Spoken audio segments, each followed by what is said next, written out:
Do pãozinho de cada dia ao macarrão de domingo, o trigo é um dos alimentos mais consumidos no mundo atual.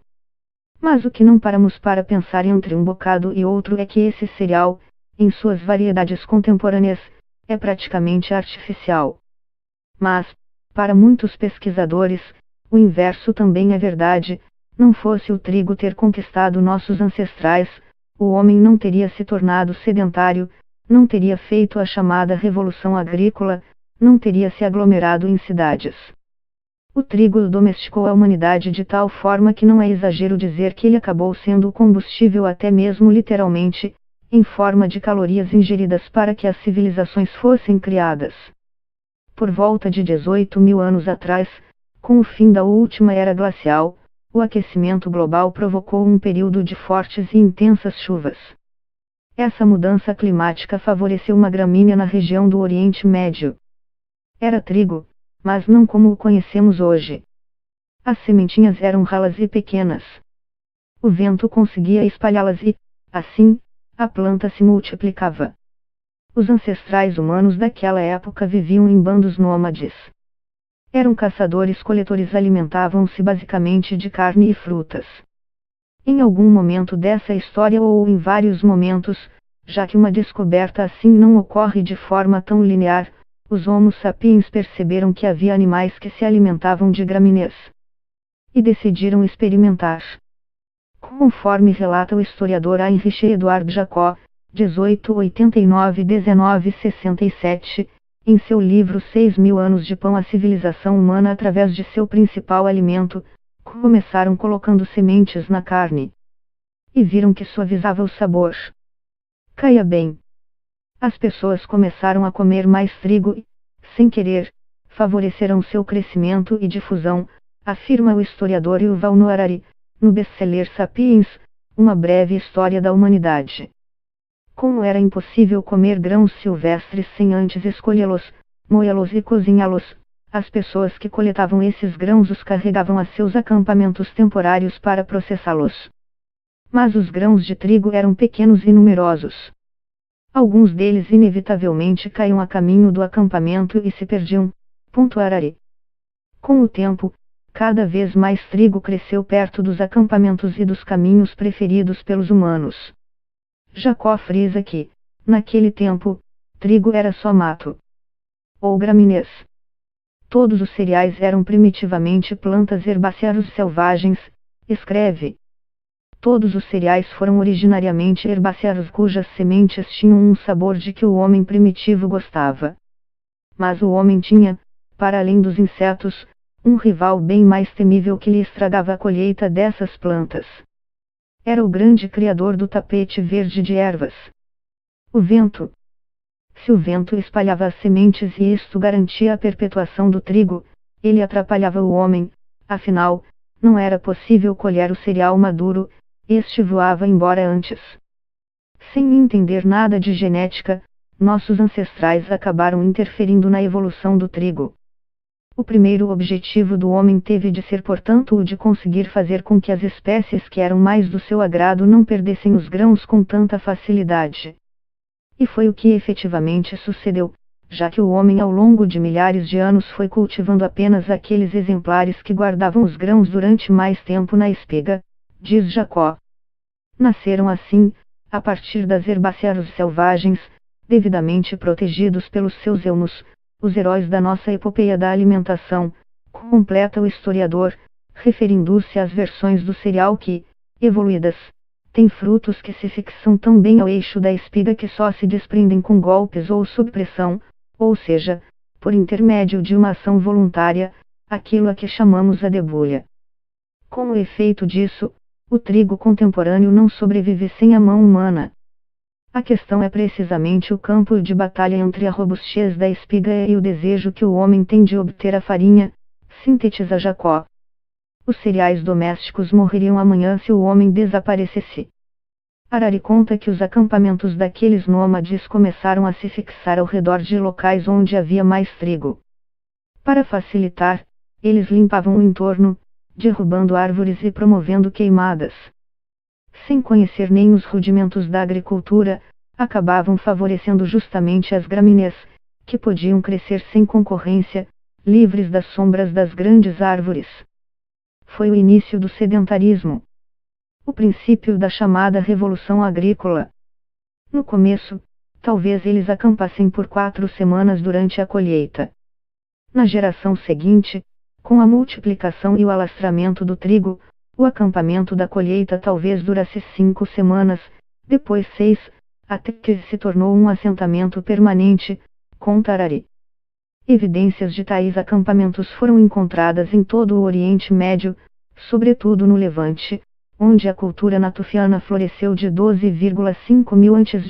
a 9,5 mil a.C. Os natufianos ainda eram caçadores-coletores, mas viviam em assentamentos permanentes.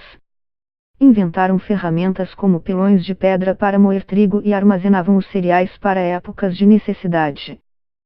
Seus descendentes descobriram que podiam semear. Além disso, se enterrassem os grãos sob o solo, tinham resultados mais interessantes do que se simplesmente os espalhassem pela superfície. Descobertas recentes apontam para a provável localização geográfica em que primeiro aconteceu esse fenômeno. Por meio de análises genéticas, cientistas descobriram que pelo menos a variedade Triticum monococcum começou a ser domesticada na região de Karacadag, no leste da atual Turquia, há cerca de 9.000 anos. À medida que dedicavam mais esforços ao cultivo de cereais, havia menos tempo para coletar e caçar espécies silvestres, relata Harari. Os caçadores-coletores se tornavam agricultores. No livro Sapiens, Harari apresenta uma visão interessante sobre essa evolução concomitante homem-trigo. Para ele, se a revolução agrícola aumentou o total de alimentos à disposição da humanidade, isso não se refletiu em uma dieta melhor, tampouco em uma vida melhor. Em média, um agricultor trabalhava mais que um caçador-coletor e obtinha em troca uma dieta pior. A revolução agrícola foi a maior fraude da história, diz ele. Quem foi o responsável? Nem reis, nem padres, nem mercadores, completa. Os culpados foram um punhado de espécies vegetais, entre as quais o trigo, o arroz e a batata. As plantas domesticaram o Homo sapiens, e não o contrário. O historiador afirma que, para passar de gramíneas insignificantes a cereais onipresentes, o trigo manipulou o ser humano a seu bel prazer. Esse primata vivia uma vida confortável como caçador-coletor até por volta de 10.000 anos atrás, quando começou a dedicar cada vez mais esforços ao cultivo do trigo. Em poucos milênios, ressalta, os humanos em muitas partes do mundo estavam fazendo não muito mais do que cuidar de plantas de trigo do amanhecer ao entardecer. Nós não domesticamos o trigo nos domesticou, enfatiza. A palavra domesticar vem do latim domus, que significa casa. Quem é que estava vivendo em uma casa? Não o trigo. O Sapiens. Pesquisador do Departamento de Ciência e Tecnologia de Alimentos da Universidade Federal de Santa Catarina, UFSC, o bioquímico Juliano Lindner corrobora a tese.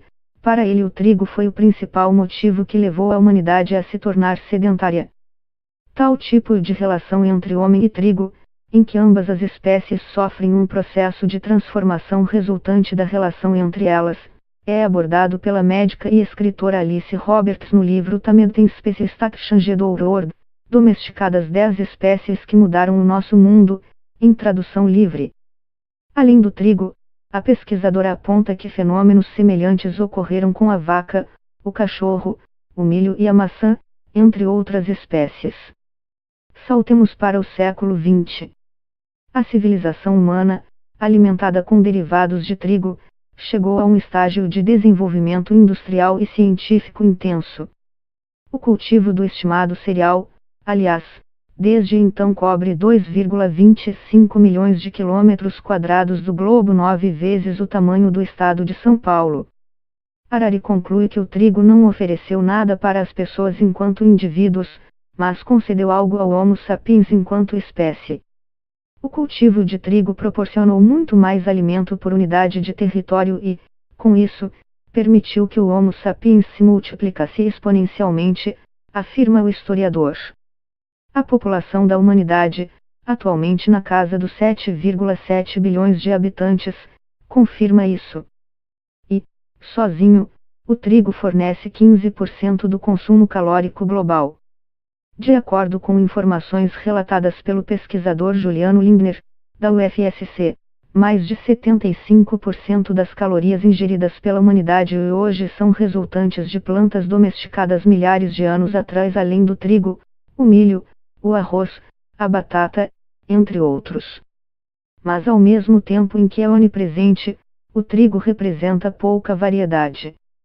Estudo publicado na quarta-feira, 29, pelo periódico Science Advances analisou geneticamente 4.506 amostras de trigo de todo o mundo, incluindo cepas regionais, recolhidas em 105 países diferentes.